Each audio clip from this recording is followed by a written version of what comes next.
Vamos continuar os nossos estudos sobre a teoria da recepção? Hoje vamos ver a transacional, a estilística afetiva, a teoria subjetiva da resposta do leitor. Vem comigo!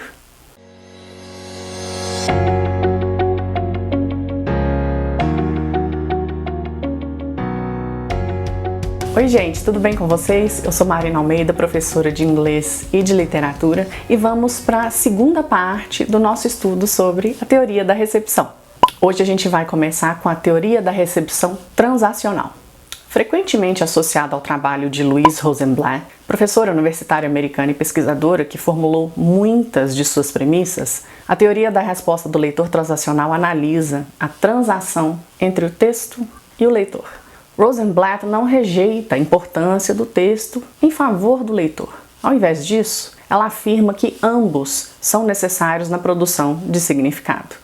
Ela diferencia os termos texto, que se refere às palavras impressas na página, leitor e poema, que se refere à obra literária produzida pelo texto e pelo leitor em conjunto. Como essa transação ocorre? Conforme lemos um texto, ele atua como um estímulo para que respondamos à nossa maneira pessoal. Sentimentos, associações e memórias ocorrem enquanto lemos. E essas respostas influenciam a maneira como entendemos o texto à medida que o percorremos. A literatura que encontramos antes desta leitura, a soma total de nosso conhecimento acumulado e até mesmo nossa condição física atual e o humor também nos influenciará. No entanto, podemos usar o próprio texto para corrigir nossa interpretação quando percebemos que fomos longe demais do que está escrito na página. Esse processo de corrigir a nossa interpretação à medida que avançamos na leitura geralmente acontece quando voltamos no texto para reler as seções anteriores à luz de novos desenvolvimentos que o próprio texto nos traz. Assim, o texto orienta nosso processo de autocorreção conforme lemos e depois de terminada a leitura, se voltarmos e relermos trechos ou todo o texto, vamos desenvolver ou completar a nossa interpretação. Assim, a criação do poema, da obra literária, é um produto da transação entre o texto e o leitor, sendo que ambos são igualmente importantes para o processo. Para que essa transação entre o texto e o leitor ocorra, no entanto, nossa abordagem do texto deve ser, nas palavras de Rosenblatt, estética, em vez de eferente. Quando lemos no modo eferente, focamos apenas nas informações contidas no texto, como se fosse um depósito de fatos e ideias que pudéssemos carregar conosco. Por exemplo, se eu digo que A Morte do Caixeiro Viajante é uma peça de teatro sobre um vendedor andarilho que se mata para que seu filho receba o dinheiro do seu seguro de vida, eu estou focando apenas na leitura eferente do texto. Em contraste, se eu ler a peça no modo estético, eu vou experimentar uma relação pessoal com o texto, pois darei atenção às sutilidades emocionais de sua linguagem e, claro, vou começar a fazer julgamentos. De acordo com Rosenblatt, sem a abordagem estética, não há transação entre o texto e o leitor. Aqui, o texto oferece dois tipos de significado, determinado e indeterminado. A gente vai ver um por um. O significado determinado se refere ao que pode ser chamado de fatos do texto. Certos eventos na trama ou descrições físicas claramente fornecidas pelas palavras na página. O significado indeterminado refere-se a lacunas no texto, como ações que não são claramente explicadas ou que parecem ter múltiplas explicações, que permitem ou que convidam os leitores a criar as suas próprias interpretações. Dessa forma, o modo eferente de Rosenblatt depende inteiramente do significado determinado, enquanto o modo estético depende de ambos significados, determinado e indeterminado. Essa interação entre significados determinados e indeterminados resulta em uma série de experiências contínuas para o leitor. Retrospecção, ou quando pensamos no que lemos lá no início do texto, antecipação do que virá a seguir, cumprimento ou decepção da nossa antecipação, revisão do nosso entendimento de personagens e eventos e assim por diante.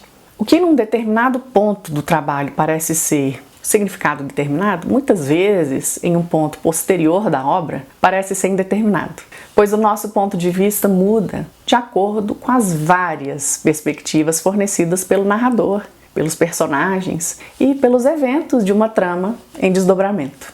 Então, embora o leitor projete significado no texto, as atividades de leitura por meio das quais construímos esse significado são pré-estruturadas ou estão incorporadas no texto. Esse carinha aqui, que se chamava Wolfgang Iser, teórico que também adotava esse modelo, acreditava que o próprio texto nos guia através dos processos envolvidos em interpretá-lo, ou seja, processos de projetar significado. De acordo com esses teóricos transacionais, diferentes leitores vêm com diferentes interpretações aceitáveis, porque o texto permite uma variedade de significados aceitáveis, ou seja, uma gama de significados para os quais o suporte textual está disponível.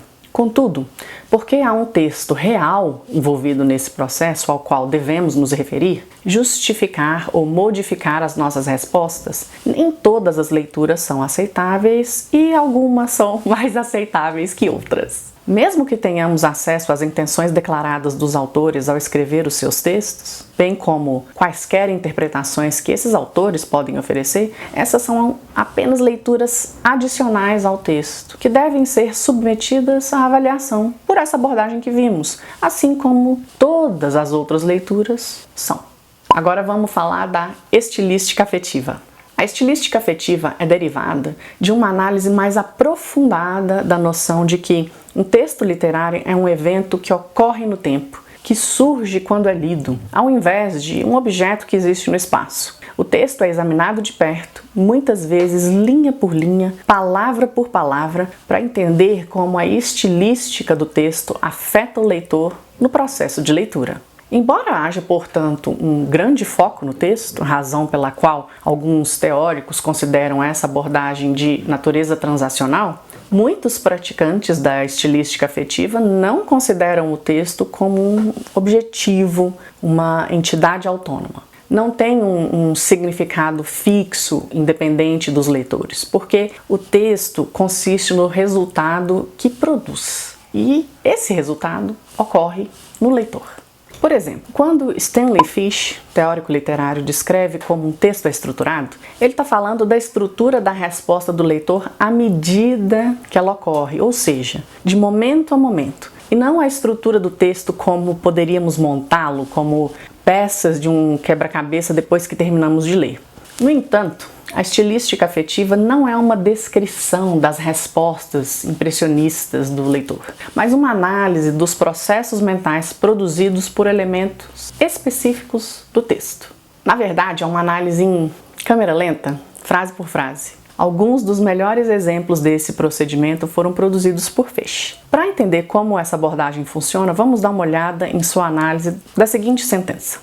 Abre aspas, que Judas morreu enforcando-se, não há certeza nas escrituras. Embora algum lugar pareça afirmá-lo e uma palavra duvidosa forneceu a ocasião para traduzi-lo, em outro lugar, em uma descrição mais pontual, o fato torna-se improvável e parece destruído. Fecha aspas. De acordo com Fish, a pergunta, o que essa frase significa ou o que essa frase diz, rende pouco, porque não nos fornece fatos para responder a pergunta. Mesmo se notarmos que a frase diz algo, diz que as escrituras não nos dão nenhuma indicação clara de que Judas se enforcou, seu ponto é que a sentença nos diz apenas que é incapaz de nos dizer qualquer coisa. Em contraste, ele observa que as perguntas, o que a frase causa no leitor? Ou como o leitor constrói o sentido dessa frase? Aí sim é de algo bastante útil. O que essa passagem sobre Judas faz,